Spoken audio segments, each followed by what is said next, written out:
अच्छा, बिहार दरोगा का पहला टेस्ट का ये पार्ट 2 है। हम पहले ऑनलाइन कर रहे थे, किसी टेक्निकल फॉल्ट के कारण जो है वो लाइव नहीं हो पाया, तो हम लोग जो है इसको रिकॉर्डिंग करके फिर से डाल रहे हैं। तो इसके लिए हम क्षमा चाहते हैं, ये टेक्निकल फॉल्ट था, कोई बात नहीं, हम आगे बढ़ते हैं। तो हम जो है 60 से शुरू करते हैं, फिर से 60 से शुरू करते हैं। तो इनमें से कौन अधातु होते हुए भी चमकीला होता है? तो अधातु के बारे में हम लोग जानते हैं कि वो चमकीला नहीं होता है। धातु जो है ना चमकीला होता है, अधातु चमकीला नहीं होता है, पर कहीं एक्सेप्शन भी होता है। जैसे कि इसमें से आयोडीन, आयोडीन जो है ना काफ़ी चमकीला होता है। इसका जो है ना वायलेट कलर आएगा, बहुत काफ़ी सुंदर दिखता है। अच्छा, बाकी जो है चमकीला नहीं है। ब्रोमीन चमकीला नहीं है, कार्बन चमकीला नहीं है, कार्बन चमकीला नहीं है। कार्बन में से ही एक डायमंड है, डायमंड जो होता है वो काफ़ी चमकीला है, पर डायमंड जो है एलोट्रोप्स ऑफ कार्बन है। वो वैसे यदि हम सिर्फ कार्बन का बात करें तो बेसिकली जो है ना ग्रेफाइट होता है, पेंसिल का निब और कोयला होता है, वो बिल्कुल भी चमकीला नहीं होता है। तो इसमें से करेक्ट ऑप्शन है आयोडीन। चलिए आते हैं नेक्स्ट। सबसे कठोर प्राकृतिक पदार्थ कौन सा है? हार्डेस्ट सब्सटेंस जो नेचुरली अवेलेबल है, हम लोग बनाते नहीं है, तो ये है डायमंड। डायमंड जो है बहुत ही हार्ड होता है, और ये क्या है, हम लोग बनाते नहीं है, वो नेचुरली अवेलेबल होता है। हम लोग क्या करते हैं, कोई भी खदान से इसको निकालते हैं। तो बेसिकली जो है हीरा जो है कोल के खदान से ही मिलता है, तो कोल में ही हीरा भी मिलता है। अच्छा, इसमें से लिथियम, सोडियम, पोटासियम, ये सब जो है मेटल है। मेटल है तो बेसिकली हार्ड तो होगा, पर उतना हार्ड नहीं है। और ये जो है हाईली रिएक्टिव भी है, लिथियम, सोडियम, पोटासियम वगैरह। इसको यदि हम ओपन एयर में यदि छोड़ दें तो ऑक्सीजन से वो रिएक्ट कर देगा। हम यदि सोडियम को यदि पानी में दे दें तो जादू देखने के लिए मिलेगा, पानी में आग लग जाएगा। तो ये जो है मैजिशियन लोग जो है इसका जादू भी करते हैं। अच्छा, अब आते हैं जिप्सम का रासायनिक सूत्र है। जिप्सम का रासायनिक सूत्र है, तो ये जो है कैल्शियम सल्फेट है। कैल्शियम सल्फेट, इसमें से .2H2O भी है। .2H2O कुछ नहीं है, इसमें से जो है ना ये नमी है। जिप्सम में नमी के कारण, कैल्शियम सल्फेट के साथ जो ये वाटर का मॉलिक्यूल्स जुड़ा हुआ है, ये नमी के कारण है। थोड़ा सा हम वाटर मॉलिक्यूल्स यदि मिला दें तो ये जिप्सम होता है। जिप्सम का काम हम लोग बेसिकली करते हैं सीमेंट वगैरह में, है ना। प्लास्टर ऑफ पेरिस हुआ, हम लोग जो पहले लिखते थे ब्लैक बोर्ड पे चौक से लिखते थे, वो भी जो है ना प्लास्टर, ये सॉरी जिप्सम से ही बनता है। चलिए आते हैं अब नेक्स्ट क्वेश्चन पे। सिरका, सिरका में निम्न में कौन सा अम्ल पाया जाता है? सिरका, हम लोग जो है ना खाना में बिवरेज का यूज करते हैं ना, जैसे कि नींबू होता है, नींबू या तो विनेगर, विनेगर का बहुत ज़्यादा इस्तेमाल होता है। स्पाइसी खाना यदि हम बना रहे हैं तो चिकन वगैरह, तो पर हम लोगों के पास यदि नहीं अवेलेबल है तो हम लोग नींबू से काम चला लेते हैं। तो नींबू में भी जो है ना एसिटिक एसिड ही होता है। वैसे नारंगी में भी जो है ना एसिटिक एसिड ही होता है, पर उसको हम खाना में इस्तेमाल नहीं करते हैं। इसका जो है ना स्वाद से जो है ना पता चलेगा, नींबू यदि खाओगे तो इसका जो है ना सोर टेस्ट होता है।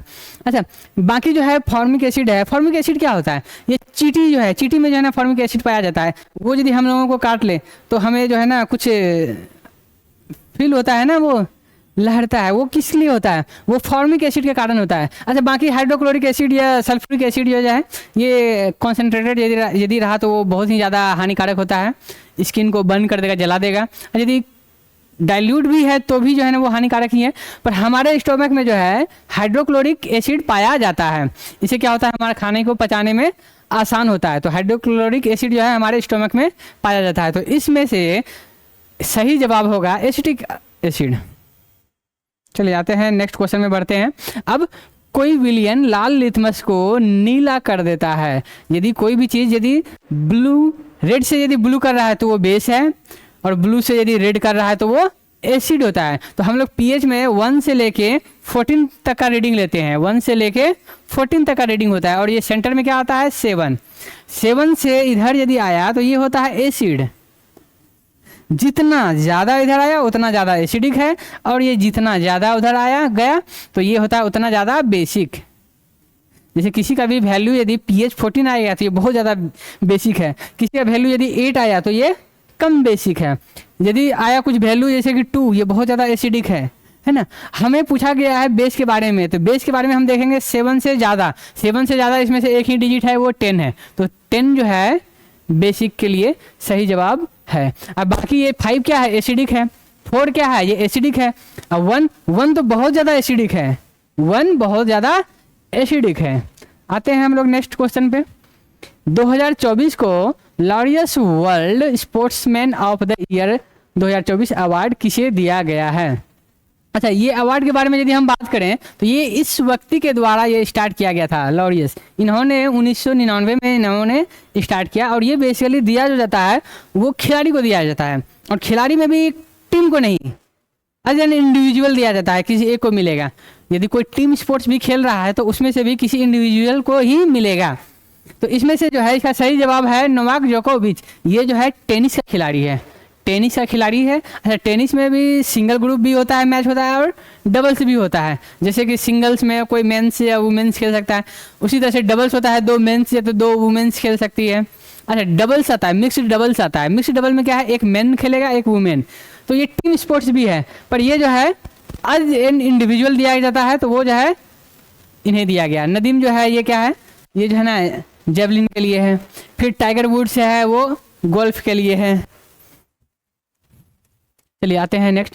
किस राज्य सरकार ने सभी अधिकारियों के लिए डिजिटल हस्ताक्षर अनिवार्य किया है? अच्छा, डिजिटल हस्ताक्षर, यहाँ पे बात करते हैं हम लोग सिक्योरिटी के कारण। हम लोग यदि किसी को मैसेज कर रहे हैं तो हो सकता है वो मैसेज किसी और व्यक्ति के पास चला जाए, वो उन्होंने देख लिया, तो ये तो प्राइवेसी लीक हो गया ना, तो हमें चाहिए प्राइवेसी। तो ये क्या करता है, बेसिकली सिक्योरिटी के लिए एनकोडिंग डिकोडिंग करता है। जैसे कि हम किसी को मैसेज किए हाय हाउ आर यू या हेलो, तो ये क्या होता है, एक प्राइवेट की होता है, प्राइवेट की। ये जो है ना कुछ नहीं है, बेसिक न्यूमेरिकल होता है, ये नंबर वैल्यू होता है। एक होता है पब्लिक की, पब्लिक की। तो हमारा जो ये कोडिंग है ये प्राइवेट की हमारे लिए होगा, और हम जिसे मैसेज किए हेलो हाउ आर यू, तो उनके पास जो है ना ये पब्लिक की जाएगा, और वो जो है ना फिर से उसको करेगा, डिकोडिंग कर देगा, और फिर उनके पास ये मैसेज समझ में आ गया, इन्होंने क्या बोला, हेलो हाउ आर यू। तो ये बेसिकली एनकोडिंग डिकोडिंग के लिए क्या गया है। तो ये जो है ना फॉरेन में काफ़ी, फ्रांस वगैरह में जो है ना ये अनिवार्य है। तो वैसे इंडिया में भी ये जम्मू कश्मीर में इसे अनिवार्य बताया गया है। ये पहला स्टेट बना है, और यहाँ पे क्या है कि आप यदि मैसेज कर रहे हैं तो वो सिक्योरिटी प्रदान करेगा। ये digital signature Jammu and Kashmir में स्टार्ट हुआ है। चलिए आते हैं नेक्स्ट क्वेश्चन पे। किस देश की गायिका रिजवाना चौधरी बानिया को पद्मश्री पुरस्कार से नवाजित किया गया है? पद्मश्री।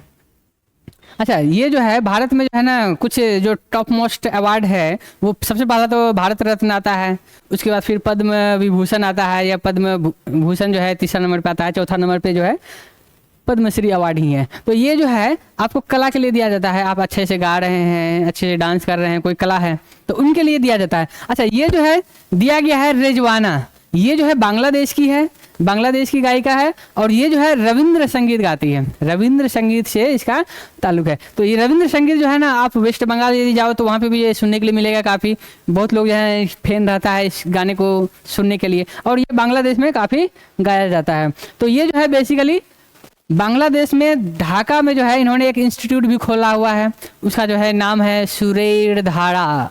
सुरेर धारा जो है एक बांग्ला टर्म है, वो जो है ढाका, बांग्लादेश की कैपिटल ढाका में इन्होंने एक इंस्टीट्यूट भी खोली हुई है। तो ये जो है बांग्लादेशी है। चलिए नेक्स्ट क्वेश्चन। भारत का सबसे हल्का बुलेट प्रूफ जैकेट किसके द्वारा बनाया गया है? ये एक्चुअली जितना भी डिफेंस को रिलेटेड जितना भी इक्विपमेंट बनता है, जैसे कोई मिसाइल हुआ, गन हुआ, बम बारूद कुछ भी हो, चाहे कुछ सिक्योरिटी के लिए हुआ, वो सारे के सारे कहाँ पे बनेगा? DRDO में बनेगा। इसका सही जवाब क्या है? DRDO। इसरो क्या होता है? ISRO। ये स्पेस को डील करता है, जैसे कि कोई सैटेलाइट लॉन्च करना है, हमें मंगल मिशन पे जाना है, मार्स मिशन पे जाना है, ये तो हमें चांद पे जाना है, तो ये सब जो है सारा का सारा रिसर्च क्या होता है, ये इसरो में जो है ना ये ऑर्गेनाइज किया जाता है। अच्छा, MTNL ये सब प्राइवेट लिमिटेड ये उतना नहीं है, पर इसमें से बेसिकली जो है DRDO है, उन्होंने जो है ये जैकेट का बनाया गया है। बेसिकली डिफेंस में जितना भी क्वेश्चन आए, हमें ज़्यादातर जो है सही जवाब जो है DRDO ही होगा। कुछ प्राइवेट सेक्टर से भी कुछ इक्विपमेंट मंगाए जाते हैं, पर अधिकांश जो है वो DRDO के थ्रू ही होता है। अच्छा, 2024 को दुनिया का सबसे सस्ता पासपोर्ट किस देश का बना है? सबसे सस्ता पासपोर्ट का मतलब ये नहीं है कि 5 रुपये 10 रुपये में जो है ना पासपोर्ट मिल रहा है, यहाँ पे है कि उस पासपोर्ट का वैल्यूएशन कितना है। जैसे हम यदि किसी देश में जा रहे हैं तो उस देश में पासपोर्ट तो अनिवार्य ही है, उसके साथ जो है ना वीज़ा चाहिए, है ना। तो कुछ ऐसे देश होते हैं जो किसी देश का जो फ्रेंडली होते हैं, तो उसका वीज़ा को क्या करता है, वो वीज़ा फ्री कर देता है। वीज़ा फ्री मतलब उसको वीज़ा का जरूरी नहीं है, आराम से गया घूम गया। तो जितना ज़्यादा देश वीज़ा फ्री कर दे तो उसका जो है ना उतना ज़्यादा उसका स्ट्रेंथ है उस देश का, तो पासपोर्ट का जो है ना उतना ज़्यादा वैल्यूएशन है। तो अभी जो है यूएई जो है ना इसमें टॉप पे चल रहा है। तो काफ़ी देशों में जो है ना इसको वीज़ा फ्री कर दिया गया है, आराम से जा सकता है, घूम सकता है, आ सकता है, पासपोर्ट लिया गया घूमा आ गया, टेंशन ही नहीं है। तो इसका सही जवाब है यूएई। पहले जो है ना जापान इस लिस्ट में हुआ करता था, पर ये होते रहता है कंपटीशन, कोई आगे कोई पीछे होते रहता है। चलिए नेक्स्ट क्वेश्चन में आते हैं। 2024 को किसे लता दीनानाथ मंगेशकर पुरस्कार से सम्मानित किया गया है? तो एक्चुअली ये भी जो है कला से निर्धारित है, कला में ही ये अवार्ड दिया जाता है। जैसे कि कोई गायिका पे या कोई अच्छा सा संस्कृति को लेके संस्कार सिखाने के लिए हम कुछ अच्छा एक्ट कर रहे हैं, या तो कोई डांसिंग में जो है ना एक्सपर्ट है, एक्सपर्टाइज हासिल कर रहा है, तो कोई ना कोई एक कला होना चाहिए जिसे हम समाज में जो है ना कुछ अच्छा दे सके। तो इसमें से क्या है, अमिताभ बच्चन जी को जो है ना इसमें से मिला गया है ये पुरस्कार। ये बेसिकली जो है ना नेशनल लेवल का ही है, पर ये अभी महाराष्ट्र में जो है ना दिया जाता है फिलहाल। अभी मध्य प्रदेश और महाराष्ट्र ये 2 स्टेट है जहाँ पे दिया जाता है। महाराष्ट्र में जो है ना अभी स्टार्ट हुआ है, सबसे पहले जो है मध्य प्रदेश में इन्हें दिया जा रहा था ये अवार्ड को। तो इसका ऑप्शन है बी, अमिताभ बच्चन।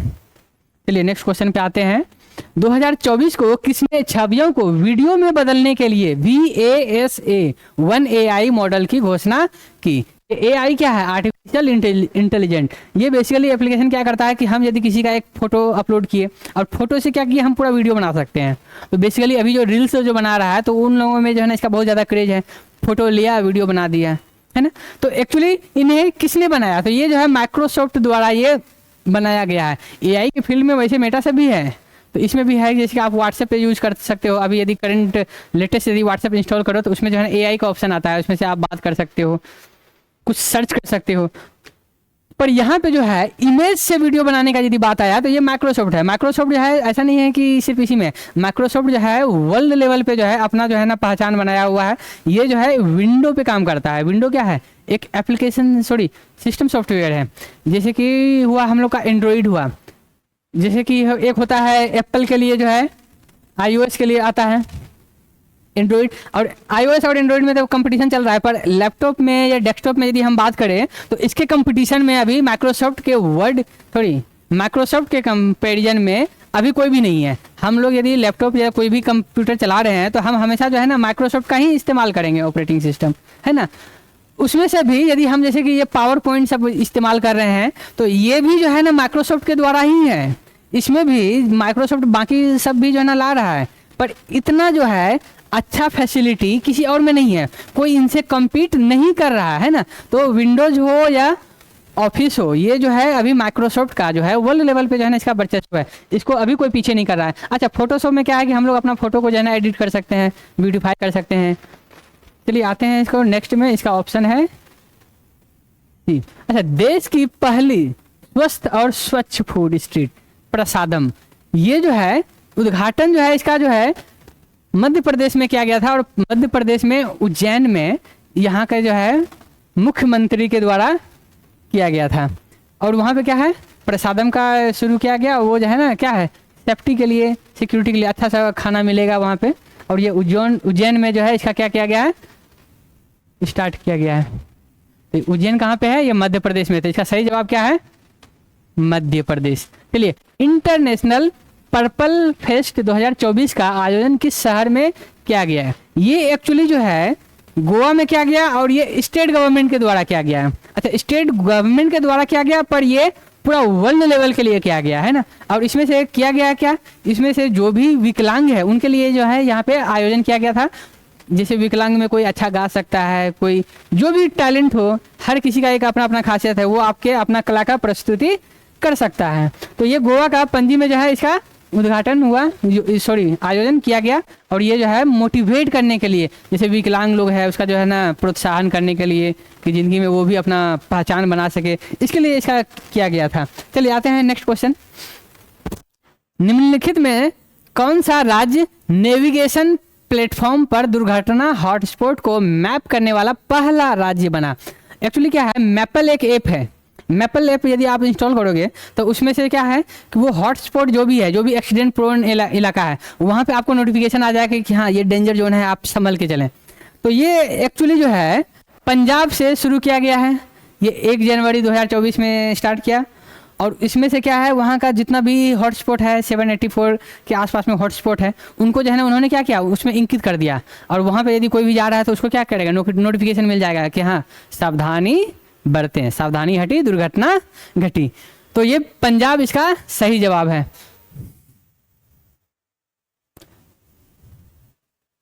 अच्छा चलिए, अब जो है हम आगे बुलाते हैं सुशांत सर को।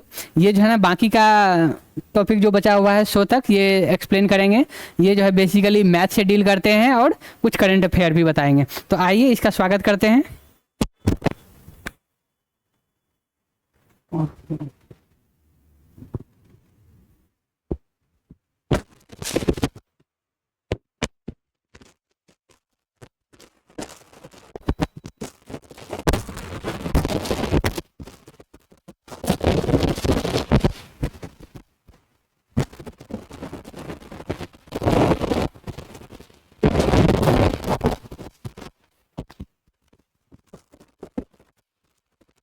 Thank you Ravi sir. अब यहाँ से आगे क्वेश्चन नंबर 76 से 100 तक मैं आपको डील करूंगा, मैं यानी कुमार सुशांत। चलिए तो क्वेश्चन नंबर 76 हमें क्या कह रहा है कि जनवरी 2024 में किस देश के राष्ट्रपति ने भारत के प्रधानमंत्री श्री नरेंद्र मोदी के बारे में की गई अपमानजनक टिप्पणियों के पर अपने 3 मंत्रियों को निलंबित कर दिया। तो इसका तो ऑप्शन होगा क्या, मालदीव्स। ठीक है, अब इसके पीछे के बारे में हम जानते हैं। मालदीव्स के राष्ट्रपति मोहम्मद मोइजी के द्वारा उनके 3 उप मंत्रियों को फालसा शरीफ, मरियम सिउना और अब्दुल्ला मजीद, इन तीनों को क्या किया गया, बर्खास्त कर दिया गया। और क्यों किया गया, इन्होंने प्रधानमंत्री नरेंद्र मोदी के खिलाफ कुछ अभद्र टिप्पणियां की थी, ट्विटर पर अभद्र टिप्पणियां की थी। हुआ क्या था कि लक्षद्वीप चले गए थे हमारे प्रधानमंत्री, और लक्षद्वीप उनके चले जाने के कारण मालदीव्स का जो है ना पर्यटन घट गया, वहां के बहुत सारे टिकट कैंसिल होने लगे। इससे रुष्ट होकर वहां के 3 उप मंत्रियों ने कुछ गलत टीका टिप्पणी कर दी, जिसके कारण इनको क्या कर दिया गया, बर्खास्त कर दिया गया। इसके आगे इस क्वेश्चन में हमारे पास 4 ऑप्शन है। और दरोगा की परीक्षा की एक खासियत रही है कि वो देश और उसके राजधानी को पूछता है। तो हम शुरू करते हैं किससे, मलेशिया से। तो मलेशिया की राजधानी क्या है,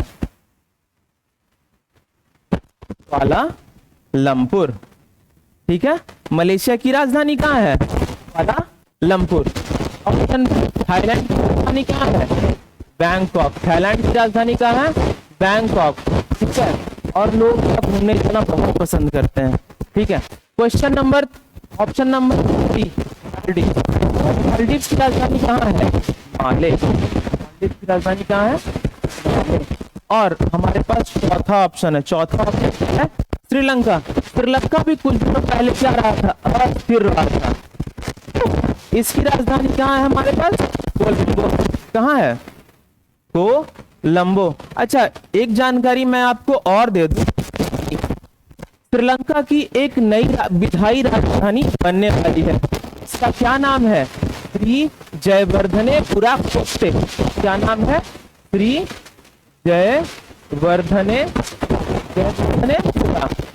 जयवर्धनेपुरा कोट्टे। ये इसकी क्या है, नई राजधानी होने वाली है। चलिए अब क्वेश्चन नंबर 7 पे जाते हैं। क्वेश्चन नंबर 77 पे जाते हैं। तो क्वेश्चन नंबर 77 क्या कह रहा है, क्वेश्चन नंबर 77 कह रहा है कि किस देश की संसद ने एक कानून को पास करते हुए कहा कि कुत्ते मांस के उत्पादन और बिक्री पर प्रतिबंध लगा दिया गया। तो 9 जनवरी 2024 को दक्षिण कोरिया की संसद ने एक बिल प्रस्तुत किया, और उस बिल के तहत कहा गया कि हमारे देश में अब कुत्ते के मांस का उत्पादन करना और उसे खाना या कंज्यूम करना क्या रहेगा, बैन रहेगा। और ये लागू कब से हो रहा है? इस देश में ये लागू हो रहा है 2027 से। ठीक है, 2027 से ये लागू हो जाएगा। अब आते हैं क्वेश्चन नंबर 78 पर। क्वेश्चन नंबर 78, क्वेश्चन नंबर 78 हमें क्या कह रहा है कि भारत का पहला केंद्रीय वित्त पोषित अभ्यारण्य किस राज्य में बनाया गया? केंद्रीय, भारत का पहला केंद्रीय वित्त पोषित गाय अभ्यारण्य, गाय अभ्यारण्य। तो अभ्यारण्य से हम क्या समझते हैं? वैसा क्षेत्र जो संरक्षित हो किसी एक जानवर या किसी एक खास स्पीसीज के लिए ये क्षेत्र संरक्षित रहता है, उसे हम क्या कहते हैं? अभ्यारण्य कहते हैं। तो गाय के लिए अभ्यारण्य कहाँ है? उत्तर प्रदेश में। ठीक है, गाय के लिए अभ्यारण्य कहाँ बनाया गया? गाय के लिए संरक्षित क्षेत्र कहाँ बनाया गया है? उत्तर प्रदेश। चलिए, हमारे पास 3 ऑप्शंस और हैं। पहला ऑप्शन है हमारे पास मध्य प्रदेश। तो मध्य प्रदेश में भी कुछ अभ्यारण्य है। मध्य प्रदेश जंगल के है और मध्य प्रदेश के अभ्यारण्य को हम यहाँ रखते हैं। पहला कान्हा, ये आप लोग सब जानते हो, कान्हा एक क्या है? टाइगर रिजर्व है। दूसरा क्या है? बांधवगढ़। बांधवगढ़ क्या है? ये भी एक। और इसका वहां है पेंच, सतपुड़ा, ये सब क्या है? वहां का एक अभ्यारण्य है। ठीक है, क्या है? अभ्यारण्य। ठीक है, अब आते हैं हमारे तीसरे ऑप्शन के पे। तीसरा ऑप्शन क्या है हमारे पास? राजस्थान। तो राजस्थान के बारे में भी आप जानते हैं, कौन कौन सा अभ्यारण्य है? केवलादेव, क्या है? केवलादेव। वहां एक और अभ्यारण्य है, मरुस्थल अभ्यारण्य। और एक और के बारे में आप जानते हो क्या? रणथंभौर। कौन सा? रणथंभौर भी एक क्या है? अभ्यारण्य है। अब आते हैं हमारे चौथे ऑप्शन में। चौथा ऑप्शन कौन सा है? गुजरात। और गुजरात के बारे में हमारे पास सब कोई जानते होंगे कि वहां के अभ्यारण्य को हम क्या कहते हैं? गिर अभ्यारण्य। गिर क्या है? एक राष्ट्रीय उद्यान। चलिए अगला क्वेश्चन, क्वेश्चन नंबर 79। तो क्वेश्चन नंबर 79 कहता है कि भारत और किस देश की सेनाओं के बीच अभ्यास साइक्लोन 1 का क्या किया गया? आयोजन किया गया। साइक्लोन 1 का आयोजन किया गया। तो एक क्या है? ये एक युद्धाभ्यास है जो 2 देशों के बीच हुआ। और वो 2 देश भारत और मिस्र। भारत और मिस्र। जनवरी 14 से लेकर अगले 14 दिनों तक, जनवरी 2024 शुरुआती अगले 14 दिनों तक ये युद्धाभ्यास चला। अब देखिए, हमारे पास 3 ऑप्शंस और हैं और युद्धाभ्यास के बारे में जानना है। तो हम जानेंगे कि जापान के साथ हमारा कौन सा अभ्यारण्य होता है? जापान के साथ हमारा कौन सा युद्धाभ्यास होता है? तो जापान के साथ हमारा धर्म गार्जियन। कौन सा? धर्म गार्जियन। धर्म गार्जियन ये क्या है? एक युद्धाभ्यास है। और ये किसके किसके बीच होता है? भारत और जापान के बीच होता है। चलिए तीसरा कतर। कतर में भी एक, कतर के साथ भी भारत एक युद्धाभ्यास करता है जिसका नाम है जायर उल बहर। जायर, क्या नाम है? जायर अल बहर। ये किसके साथ होता है? जायर अल बहर के साथ युद्धाभ्यास जायर अल बहर कतर के साथ होता है। अब हमारे पास एक और ऑप्शन बचा, क्या? इंडोनेशिया। इंडोनेशिया हमारा अभ्यास होता है। यहाँ 2 अभ्यास के बारे में प्रमुखता से बात होती है। कौन सा? गरुड़ शक्ति। कौन सा? गरुड़ शक्ति। और दूसरा कौन सा? समुद्र शक्ति। ठीक है, चलिए इसमें भी हम आपको इसके राजधानी के बारे में बताते हैं। सबसे पहला ऑप्शन क्या है? जापान। जापान की राजधानी क्या है? टोक्यो। टोक्यो क्या है जापान की राजधानी? टोक्यो। उसके बाद कतर की राजधानी कहाँ है? कमेंट करके बताइएगा आप लोग। ठीक, कतर की राजधानी कहाँ है? कतर की राजधानी दोहा है। कतर की राजधानी कहाँ है? दोहा है। मिस्र की राजधानी कहाँ है? मिस्र की राजधानी है काहिरा। कहाँ है? काहिरा। और इंडोनेशिया की राजधानी कहाँ है? इंडोनेशिया की राजधानी है जकार्ता। क्या है? जकार्ता। ठीक है, चलिए क्वेश्चन नंबर 79 खत्म। क्वेश्चन 80, क्वेश्चन नंबर 80 क्या कह रहा है कि हाल ही में किस सरकार ने एक ऐप आधारित इलेक्ट्रिक बाइक टैक्सी बायू लॉन्च की? किसने? असम सरकार ने असम राज्य परिवहन निगम की मदद से क्या लॉन्च की? एक बाइक आधारित इलेक्ट्रॉनिक बाइक टैक्सी लागू की, जिसका नाम क्या है? बायू।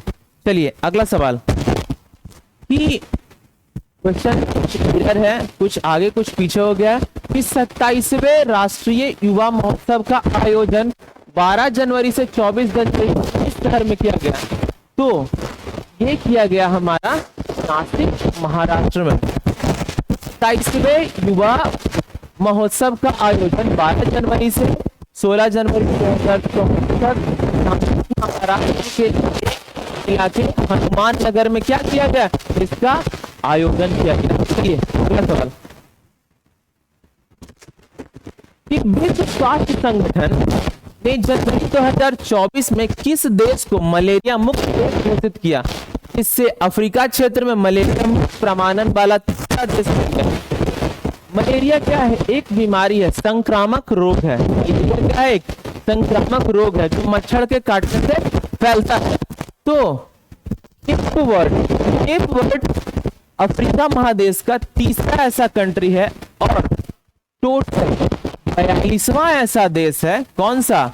42वां ऐसा देश है जिसे संयुक्त राष्ट्र स्वास्थ्य संगठन ने क्या कहा कि ये देश मलेरिया मुक्त है। चलिए अगला सवाल, क्वेश्चन नंबर 83। क्वेश्चन नंबर 83 क्या कह रहा है कि 2010 में किस नृत्य शैली को यूनेस्को विरासत नृत्य में शामिल किया गया? विरासत नृत्य में शामिल किया गया। तो इसका आंसर है छऊ। क्या है? छऊ। छऊ नृत्य क्या है? भारतीय विरासत में शामिल किया गया द्वारा 2010 में यूनेस्को के द्वारा। चलिए एक और बात जानते हैं कि भरतनाट्यम कहाँ की शास्त्रीय नृत्य है? तमिलनाडु का। किसका है? तमिलनाडु का क्या है ये? शास्त्रीय नृत्य। अगला उड़ीसा। ओडिसी एक नृत्य है। कहाँ का नृत्य है? उड़ीसा का। ये क्या है? उड़ीसा का एक शास्त्रीय नृत्य है। ठीक है, अगला सवाल 84 नंबर कह रहा है कि कथकली नृत्य में कलाकारों के लिए कितने प्रकार का श्रृंगार या बेसम का उपयोग, कितने प्रकार का बेसम का उपयोग किया जाता है? बेसम क्या है? हमारे शब्दों में वो क्या होता है? श्रृंगार का। तो कथकली में 5 प्रकार के उपयोग किया जाता है। कौन कौन सा? पहला काठी, दूसरा पांचा, थाड़ी, मिनकुक्कू और कारी। काठी को क्या कहा जाता है? काठी को क्या कहा जाता है? चाकू। ठीक है, हमारे शब्दों में काठी को क्या कहेंगे? चाकू। पांचा को क्या कहेंगे? मैंने आपको भी बताया ना कि 5 प्रकार के बेसम होते हैं। क्या होता है? हरा रंग होता है। ठीक है, पांचा हरा होता है। थाड़ी का अर्थ होता है हमारे शब्दों में दाढ़ी। क्या होता है हमारे शब्दों में? थाड़ी का दाढ़ी। मिनू क्या बताया था मैंने? मीनू ककू का मतलब होता है चमकीला। इसका मतलब क्या होता है? चमकीला। ठीक है,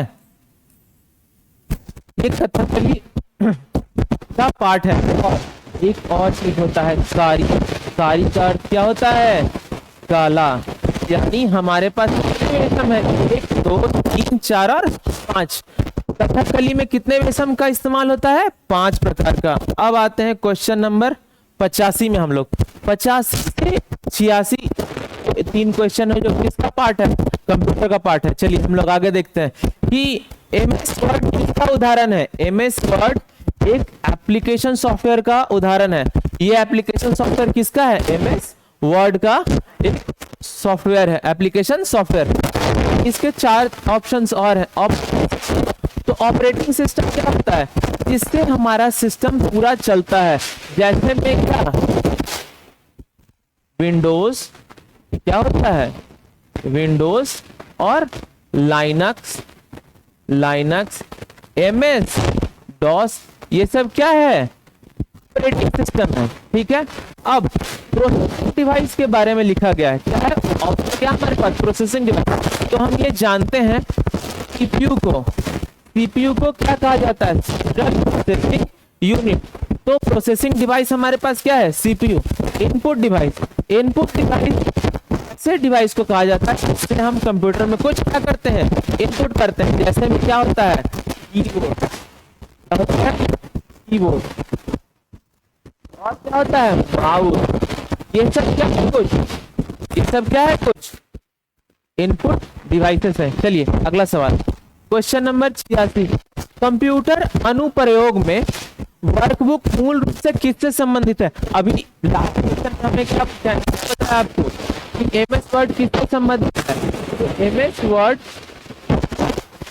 कंप्यूटर एप्लीकेशन से संबंधित है। उसी का कुछ एक पार्ट है क्या, एक्सेल। एक्सेल भी क्या है, एक कंप्यूटर एप्लीकेशन है। और इसी के अंदर क्या आता है, वर्कबुक आता है। इसी के अंदर क्या आता है, वर्कबुक आता है। अच्छा, हमारे पास एमएस पावर पॉइंट है, इस्तेमाल करते हैं हम लोग, प्रेजेंटेशन बनाने में इस्तेमाल करते हैं। और ये जिसपे मैं आप लोगों को अभी आंसर सॉल्व कर रहा हूँ, ये क्या है, एक पावर पॉइंट प्रेजेंटेशन है। ठीक है, अगला अडोब रीडर का एडिटिंग में काम आता है, हमें पीडीएफ पढ़ने में। दैनिक दिनचर्या में हम इसे पीडीएफ पढ़ते हैं, पीडीएफ कुछ एडिट करते हैं, तो किसका काम आता है, अडोब रीडर। एमएस वर्ड, जितने भी तरह की आपके पास लिखित जो आते हैं वो कहाँ लिखे जाते हैं, एमएस वर्ड में। हम यहाँ क्या करते हैं, नोट करने का कोशिश करते हैं, कुछ पिक्चर्स को डालते हैं और हम कार्य को करते हैं। तो अगला सवाल 87 क्या कह रहा है कि ऑटोमोबाइल से निकलने वाली निम्न में से कौन सी सर्वाधिक जहरीली है। कौन सी गैस ऑटोमोबाइल से निकलने वाली है जो सर्वाधिक जहरीली होती है। तो CO, कार्बन मोनोऑक्साइड सबसे जहरीला गैस है। ये क्या होता है, इनकम्प्लीट कंबशन के कारण गाड़ी में इनकम्प्लीट कंबशन होता है, इस कारण इसका उत्पादन होता है। तो गाड़ी से निकलने के बाद हमारे वायुमंडल को बहुत नुकसान पहुंचाता है। और ये जो गैस होता है ना, कार्बन डाइऑक्साइड, ये न रंगहीन होता है, स्वादहीन होता है, गंधहीन होता है। कार्बन मोनोऑक्साइड क्या होता है, रंगहीन होता है, गंधहीन होता है, ठीक है, स्वादहीन होता है। इसका दूसरा ऑप्शन है हमारे पास क्या, CO2 क्या है, कार्बन डाइऑक्साइड। कार्बन डाइऑक्साइड क्या होता है, ग्लोबल वार्मिंग का गैस है। हमें पढ़ने के लिए होता है कि ग्लोबल वार्मिंग में कौन सा गैस सबसे ज्यादा इफेक्ट करता है, तो वो कौन सा गैस है, CO2। Nitrogen oxide NO2, sulphur dioxide, nitrogen dioxide कौन सा, NO2, और सल्फर डाइऑक्साइड क्या है, ये भी एक पॉल्यूटेंट गैस है जो हमारे वायुमंडल को क्या करता है, दूषित करता है। 88 निम्न में से कौन सा रोग संक्रामक रोग का उदाहरण है, मलेरिया। मलेरिया एक क्या है, थोड़ी देर पहले हम मलेरिया के बारे में पढ़ रहे थे कि केप वर्ड कौन सा, केप वर्ड अफ्रीका का तीसरा और टोटल 42वां ऐसा देश है जिसपे WHO ने क्या किया है, मलेरिया मुक्त घोषित किया गया। मलेरिया किस कारण है, मलेरिया एक मादा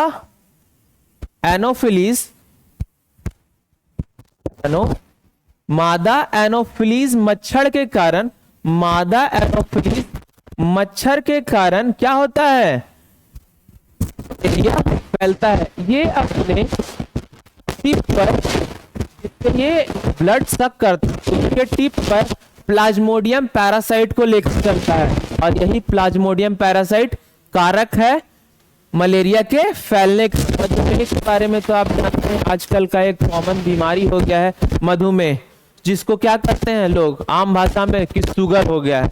गठिया, गठिया और बाता, घुटने में, कमर में अकड़न को क्या कहते हैं? गठिया कहते हैं। चलिए अगला क्वेश्चन नंबर 89। क्वेश्चन नंबर 89 कह रहा है कि भैंसों की उत्तम नस्ल मोहसाना और सुरती किस क्षेत्र में पाई जाती है? मोहसाना और सुरती गुजरात के मोहसाना जिले में पाई जाती है। मोहसाना जिले में प्रमुखता से पाई जाती है। प्रमुखता से पाई जाने के कारण हम इसे क्या कहते हैं कि ये गुजरात में प्रमुखता से पाई जाती है। ये कुछ महाराष्ट्र के भी क्षेत्र में पाई जाती है, कुछ राजस्थान के भी क्षेत्र में पाई जाती है, पर प्रमुखता से कहां पाई जाती है? गुजरात में। तो इसका ऑप्शन क्या होगा? गुजरात। ठीक है, अगला सवाल क्वेश्चन नंबर 90। क्वेश्चन नंबर 90 में कह रहा है कि सुपर कंप्यूटर परम शक्ति को कहां स्थापित किया गया?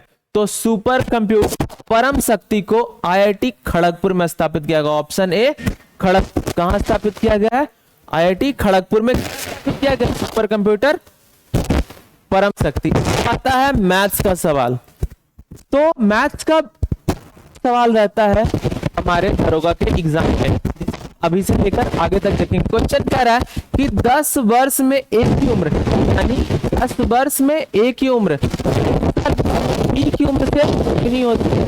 10 साल बाद जो उम्र होगी वो बी के 10 साल पहले के दुगनी होती है। ठीक है, अब इस पर क्या कहेंगे? अब ए और बी, ए जो है कितना 9 साल छोटा है, तो हम मानते हैं कि लेट क्या है? बी का एज क्या है? बी का एज कितना है? x है, तो a का एज कितना होगा? x minus 9। क्या होगा? x में से 9 को घटाएंगे तो क्या आ जाएगा? आज के a का उम्र। अब कह रहा है दूसरा पार्ट की 10 वर्ष बाद a की उम्र, x माइनस 9 प्लस 10, ये किसके बराबर है? 2 गुना किसके? b माइनस 10 के। क्वेश्चन कह रहा है ना कि 10 साल पहले जो b की उम्र है उससे 2 गुना क्या है? ये a की उम्र है, तो हम उसको 2 गुना कर दिए, तो हमारे पास क्या आ गया? x और 9 plus minus 9 plus 10, x minus x और प्लस में 1, यहाँ क्या हो गया? और b के जगह पे हम क्या लिखेंगे? x लिखेंगे, तो क्या हो जाएगा? 2x। b के जगह पे हमने क्या लिया है? x, तो क्या हो जाएगा? x। ठीक है, तो 2x माइनस में 20, 2x माइनस में 20। अब इस x को उधर लेकर जाते हैं और इस 20 को यहाँ ले आते हैं, हमारे पास क्या आ गया? x बराबर 21, x बराबर 21, क्या हो गया? 21। अब आते हैं हम अगले सवाल में कि नीता चाय की 2 किस्म को, नीता चाय मैथ्स ऐसा चीज है जो जब तक हम उसको सही नहीं पढ़ेंगे तो हमें उसका था ही नहीं लगेगा कि हम क्या बना रहे हैं। तो कह रहा है कि नीता चाय की 2 किस्म, एक जो है 180 रुपए प्रति किलोग्राम, यानी एक किस्म का चाय है जिसे हम कितने दाम में खरीदती है नीता? 180 रुपए किलोग्राम से, और दूसरा कितने की खरीदती है? 200 रुपए प्रति ग्राम। सब कुछ अनुपात दिया गया है, वो कितना में खरीदती है? 5:3 के, यानी 180 किलो का कितना चाय है? 5 किलो, और 200 रुपए किलो होगा, तो हमें टोटल खर्च कितना आया? 200 रुपए 3, 600, और 18 बचे 90, यानी 900। हमारा टोटल खर्च कितना है? 1500 का टोटल खर्च 1500। और हमने यदि उसी चाय को मिश्रित करके 210 रुपए प्रति किलोग्राम वो बेचता है, कैसे बेचता है? 210 रुपए प्रति किलोग्राम। तो 210 रुपए प्रति किलोग्राम कितना चाय है हमारे पास? टोटल 8 किलो, यानी ये कितना हो गया? 8 दूनी 16, 1680 रुपए, 1680 रुपए। हमें पता लगा हम 1500 में खरीद कर और कितने में बेच देते हैं? 1680 में। लाभ कितना हो रहा है 180 रुपए का। 1500 पे हमारा जाएगा तो हम परसेंटेज निकालेंगे कि ये कितना लाभ है हमारा। 2 जीरो से 2 जीरो कैंसिल, 18 15 का कितना होता है 12%। हम इसको डिवाइड करके भी आप लोगों के लिए दिखा देते हैं, ऐसे आप लोग बहुत समझदार हैं, पता लग जाएगा कि ये कितना है 12% के बराबर है। कितना के बराबर है 180, 15 का कितना है 12% है। ठीक है, अब हम आते हैं अपने अगले सवाल में। अगला सवाल हमें क्या कह रहा है कि एक कारखाने में 10 मशीनों को खरीदा जाता है। एक कारखाने में कितने मशीनों को खरीदा जाता है 10 मशीनों को। कौन कौन सा ए बी और सी, कौन सा ए बी और सी। ए का कितना मशीन है, ए का मशीन 2 है, बी का कितना मशीन है 3 है और सी का कितना मशीन है बाकी बचा 5 है। तो बताया गया है कि इनका क्रमशः मूल 95,000 है। तो ये 95,000 का हमने कितना मशीन खरीदा, 95,000 का हमने कितना मशीन खरीदा 2 मशीन, 95,000 का 2 मशीन। और 60,000 का कितना मशीन खरीदा 3 मशीन, 5,000 का कितना मशीन 5 मशीन। कितने का है 50,000 का, कितना 50,000 का। तो अब हम इसका योग निकालेंगे कि ये कितने के बराबर है। अब योग हमारा कितने के बराबर है 95 दूनी 1,00,000, 95,000 1,80,000 के बराबर। ठीक है, दूसरा 60,000 का 3 मशीन, ये भी कितना है 1,80,000। ठीक है, और 3 मशीन कितना है तो ये कितने का हो गया 2.5 लाख का। ठीक है, अब हम क्या करेंगे कि तीनों को जोड़ देंगे, इन तीनों को क्या करेंगे जोड़ेंगे तो क्या होगा 8 दूनी 16 और 5 21, बाकी बचा 2, 4 और दूनी 6। हमें पता लगा कि 6,10,000 में हमने कितना मशीन खरीदा है 10 मशीन खरीदा है। तो इनका औसत क्या होगा बटे 10, इनका औसत कितना होगा बटे 10 यानी 61,000। कितना हो जाएगा 61,000 का, कहीं लग है 95 दूनी 1,90,000। देखिए गलती हो गई ना 1,90,000, तो हमें कितना मिलेगा ये 6,20,000 का। तो 6,20,000 में हमें क्या मिलता है 62,000 का हमें औसतन एक ऑपरेटर्स पड़ा, एक मशीन हमें औसतन कितने का पड़ा 62,000 का पड़ा। चलिए अगले सवाल पे आते हैं। अगला सवाल नंबर क्वेश्चन क्या कह रहा है कि किसी संख्या को पहले 10% घटाया जाता है फिर उसे 10% बढ़ाया जाता है तो हमें मूल रूप से कितने का अंतर मिलता है। तो कोई संख्या क्या रहा होगा 100, इसको कितना हमने घटाया 10%, तो ये घट के कितना हो गया, कितना घटाया हमने 10%, तो ये घट के ये संख्या कितना हो गया 90 हो गया। कितना हो गया 90 हो गया। अब उसी 90 को हम क्या किए 10% से बढ़ा दिए। क्या किए 10% से बढ़ा दिए। तो 90 का 10% कितना होता है 90 का 10% 9 होता है। तो ये क्या हो गया 99। तो हमें कह रहा है कि हमें कितना प्रतिशत का परिवर्तन ज्ञात हुआ, तो हमें 100 से 99 आने पे 1% का कमी ज्ञात हुआ। तो हम क्या कहेंगे 1% का कमी हो गया है। अगला सवाल कि यदि 21 को किसी संख्या में जोड़ा जाता है तो संख्या स्वयं का 137% हो जाता है। किसी संख्या में 21 को जोड़ा जाएगा यानी वो संख्या पहले कितना रहा होगा 100 रहा होगा। 37.5% जोड़ा गया किसी संख्या में और ये कितने के बराबर हो गया, ये कितने के बराबर हो गया 21 के बराबर।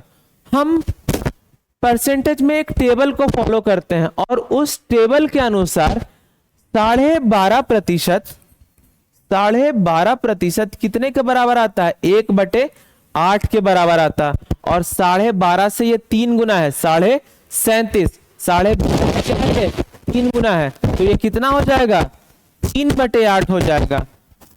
परसेंटेज पढ़ते हैं तो कुछ सीखते हैं। हमें पता होता है कि जो डिनोमिनेटर होता है ना वो ओरिजिनल पुराना संख्या कहते हैं या उसको क्या कहते हैं, ओरिजिनल संख्या कहते हैं। और ऊपर में न्यूमरेटर आता है, या तो ये अभी 37% बढ़ा है तो ये 3 है। अगर यही कहता कि हमें बताइए कि पूरा संख्या जोड़ने 21 को उस संख्या में जोड़ने के बाद वो संख्या कितना हो जाता है, तो हम वहां क्या लिखते, 8 और +3 11। पर हमें क्या बताया है, 3 किसके बराबर है, 21 के बराबर है। तो यहां से हमको कुछ दिख रहा होगा कि 3 से अगर 7 को हम गुना करें तो ये कितने के बराबर हो गया, 21 के बराबर हो गया। तो जब 3 को गुना करके 21 आता है तो 8 ऊपर जब हमने 7 से मल्टीप्लाई किया तो नीचे भी हम क्या करेंगे, 7 से गुना करेंगे। तो 8 सते 56, हमारा क्या आ गया आंसर, कितना आ गया, 56 आ गया। अब हम आते हैं कुछ रीजनिंग के सवाल में। हमारे पास कुछ 5 रीजनिंग के भी सवाल हैं, उसे हम डील करते हैं। देखिए पहला ही सवाल बहुत आसान सवाल, क्या कह रहा है कि दस्ताना हाथ में पहना जाता है तो मौजा कहां पहना जाएगा, पैर में। दस्ताना को अगर हम हाथ में पहनेंगे तो मौजा कहां पहनेंगे, पैर में पहनेंगे। चलिए अगला सवाल कि स्ट्रीम लाइन के दूसरे 5वें छठे, हम पहले नंबर को लिखते हैं। बनाने का तरीका यही है कि हम उस वर्ड को लिख ले, या हमारे पास क्वेश्चन में दिया हुआ है।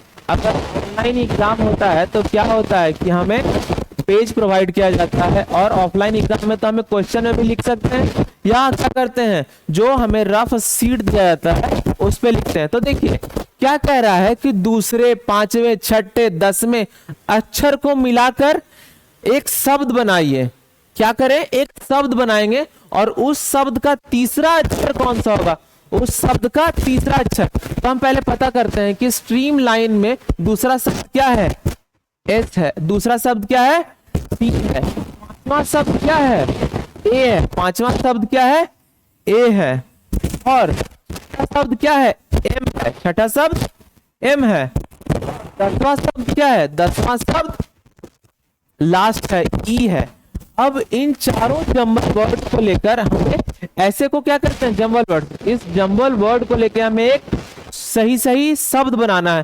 तो हमें कुछ दिख रहा होगा, MEAT, MEAT, MEAT, मीट। एक सही शब्द का फॉर्मेशन हुआ, एक एक्चुअल वर्ड का फॉर्मेशन हुआ, मीट। और मीट का तीसरा अक्षर कौन सा है, मीट का तीसरा अक्षर ए है। रीजनिंग हमें ऐसे ही घुमाएगा, कहना कुछ चाहेगा और पूछेगा कुछ। चलिए अगला सवाल, क्वेश्चन नंबर 98। तो क्वेश्चन नंबर 98 में हमें कह रहा है कि नोबेल को सांकेतिक भाषा में, नोबेल को सांकेतिक भाषा में हम क्या लिखते हैं। तो देखिएगा यहां कि नोबेल को सांकेतिक भाषा में हमने क्या लिखा, NOBEL। नोबेल को सांकेतिक भाषा में हम लिखते हैं QIEQO। यहां ऐसे ही क्वेश्चन हम पूछते हैं। देखिए क्वेश्चन शुरू कहीं से हो रहा है, पहुंच कहीं रहा है। देखिएगा हम क्या करते हैं कि एल में 5 अक्षर को जोड़ते हैं। एल में 5 अक्षर को जोड़ेंगे। एल हमारे अल्फाबेट का कितनावां नंबर का शब्द है, 12वां नंबर का शब्द है। इसमें 5 अक्षर जब जुड़ेगा तो ये 17वां। क्यू क्या है हमारा, 17वां अक्षर है। तो क्यू क्या है हमारा, 17वां अक्षर है। एल में 5 जुड़ा तो ये 17वां। देखिएगा ध्यान से, अब मैं पहले आपको लिखता हूं। ई से आई जाने के लिए हमें 4 अक्षर आगे जाना होगा, ई। तो FGHI क्या हो गया, हमें 4 अक्षर आगे जाना पड़ा। ई कौन सा शब्द है, 5वां शब्द है अल्फाबेट का। और आई कौन सा शब्द है, 9वां शब्द है। बी कौन सा शब्द है, दूसरा शब्द है। और ई कौन सा शब्द है, अभी आप लोगों ने पढ़ा कि बी 2 में 3 ऐड करेंगे तो 5 हो जाएगा। तो बी हमारा कौन सा है, 5वां अक्षर है। वैसे ही ओ, MNO। तो ओ और क्यू के बीच में कितना अक्षर है, 2 अक्षर है। कौन सा, 2 अक्षर, O P और Q। दूसरा शब्द कौन सा जाता है, ये कितनावां नंबर का शब्द है, O 15वां नंबर का। और Q हमें पहले ही पता है कि ये 17वां अक्षर है। तो O के बाद दो जुड़ के क्या होता है Q हो जाता है। और N से हम कहाँ जाएंगे, O से, MNOP, यानी एक अक्षर जुड़ा। N कौन सा शब्द है, चौथा शब्द है, और Q कौन सा शब्द है, 15वां शब्द है। ऐसे ही अब हमें अगले में क्या कह रहा है कि Y क्या, Y,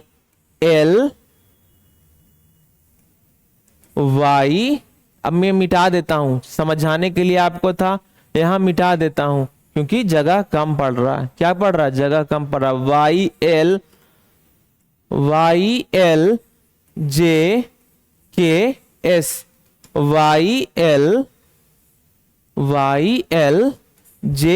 YLJKS, हम पहले नोट कर लेंगे कि ये कौन सा शब्द है। एस कौन सा है हमारे अल्फाबेट में, 19वां शब्द है। के कौन सा है, 11वां शब्द है, ठीक है। जे कौन सा है, 10वां शब्द है। एल कौन सा है, 12वां शब्द है। और वाई कौन सा है, 25वां शब्द है। अब हम इसके साथ कैसे जाएंगे, आप लोगों को बताया था कि -5 जाएंगे, इससे क्या जाएंगे, -4 जाएंगे। जे से क्या जाएंगे, -3 जाएंगे। वहां क्या किया था हमने, एन में जोड़ा था, तो हमें ये शब्द लिखा हुआ है, तो हमें यहां से क्या करना होगा, पीछे जाना पड़ेगा। एक से कितना जाएंगे, 2 शब्द पीछे जाएंगे, और एस से 1, तो -1। देखिएगा क्या आता है, एस से 1 क्या होता है, PQR। एस के पहले क्या आता है, टी के 2 पहले क्या आएगा, जे एच आएगा। टी से, के से 2 शब्द पहले -9, हम बता देंगे आपको। टी कौन सा है, अगर ये 19वां शब्द है तो ये क्या हो गया, 20वां शब्द है, ठीक है। ये कौन सा शब्द है, 19 के बाद 20। अब क्या करेंगे, हमें जे के बाद क्या आता है, के से 3 शब्द पहले, यानी हम यहां माइनस कर रहे हैं, पर आप समझिएगा कि वहां क्या हो रहा है, जी हो रहा है। अब आप यहां के बाद समझ गए होंगे, ऑप्शन से भी दिख जाता है कि ये आई, हम इसमें माइनस करके यहां पहुंच रहे हैं। क्या कर रहे हैं, इसमें माइनस करके यहां पहुंच रहे हैं, तो ये क्या है, राइट। और राइट के पास आर कितना है, 18वां। आई कौन सा है, 9, ठीक है, 9 है। और जी क्या है, जी क्या है, 7 है, ठीक है। 7 में 10 जुड़ा, 7 में 10 जुड़ा, देखिएगा सब जगह 7 में 10 जुड़ा, तो कितना हो गया, 10 हो गया। एच कितनावां शब्द है, 8वां शब्द है। चलिए अगला सवाल पे हम लोग आते हैं, तो इसमें कौन सा सही आंसर है, राइट। चलिए अगला सवाल, तो बहुत आसान सा सवाल है, इसमें भी कुछ एरर है। क्या कह रहा है कि 5 के बाद 10, 10 के बाद 20, तो आप समझ रहे होगे 2 से मल्टीप्लाई हो रहा है। 2 से 5 में 2 मल्टीप्लाई किए 10 हुआ, 5 में 2 से गुना किए तो ये क्या हो गया, 10 हो गया। 10 में 2 से गुना किए तो ये क्या हो गया, 20 हो गया। 20 में 2 से गुना किए, अब ये बराबर मत लिख लीजिएगा, जगह जगह आपको समझाने के लिए था, ठीक है। 5 में 2 से गुना किया 10 हो गया। 10 में 2 से गुना किया 20 हो गया। 20 में 2 से गुना किया 40 हो गया। 40 में 2 से गुना किया 80 हो गया। तो 80 में 2 से गुना करेंगे तो क्या हो जाएगा, 160 हो जाएगा। हमारा ऑप्शन सी 160। अब इसके बाद हमारे दरोगा के सेट का लास्ट सवाल, अगर जो बच्चे हमारे कृषि क्षेत्र से जुड़े होंगे, जो कभी खेत गए होंगे, अपने पिताजी को, चाहे चाचा जी को, चाहे दादाजी को, चाहे किसी को खेत में काम करते देखे होंगे, तो एक खेती का एक प्रोसीजर होता है। तो हमें पूछा रहा है कि क्या प्रोसीजर है। तो देखिएगा, सबसे पहले खेत को जोता जाता है। 4 नंबर क्या होता है, खेत की पहले जुताई होती है, उसके बाद क्या होता है, उसका बुआई होता है। 4 के बाद क्या होता है, बुआई होता है। जुताई के बाद क्या होगा, बुआई होता है, ठीक है। और उसके बाद सिंचाई होता है। खेत में अगर कुछ हम फसल लगा दिए हैं, पहले जोत के उसमें कुछ फसल बो दिए हैं, तो क्या करेंगे, उसको पानी से पटाएंगे। हमें धान के बारे में अगर कुछ जो मगध क्षेत्र से बिलोंग करते होंगे तो पता होगा कि धान में हम लोग क्या करते हैं, निकाते हैं। हमारे मगध के क्षेत्र में उसको निकाना कहता है। तो वही क्या है, निराई करना। जो खरपतवार उग जाता है, जो एक्स्ट्रा खरपतवार उग जाता है वो हमारे हाथों से कबाड़ा जाता है, तो उसको क्या कहते हैं? निराई कहते हैं। और पांचवा, अगर फसल लग गया है, अगर फसल लग गया है तो हमें उसका प्रोडक्ट प्राप्त करने के लिए उसको क्या करना होगा? काटना होगा। क्या करना होगा? काटना होगा। तो 4, 1, 3, 5, 2 किसमें है? बी में है, तो हमारा बी ऑप्शन सही है। इन्हीं शब्दों के साथ मैं अपने वाणी को विराम दे रहा हूं। इन्हीं शब्दों के साथ मैं अपने वाणी को विराम दे रहा हूं। धन्यवाद।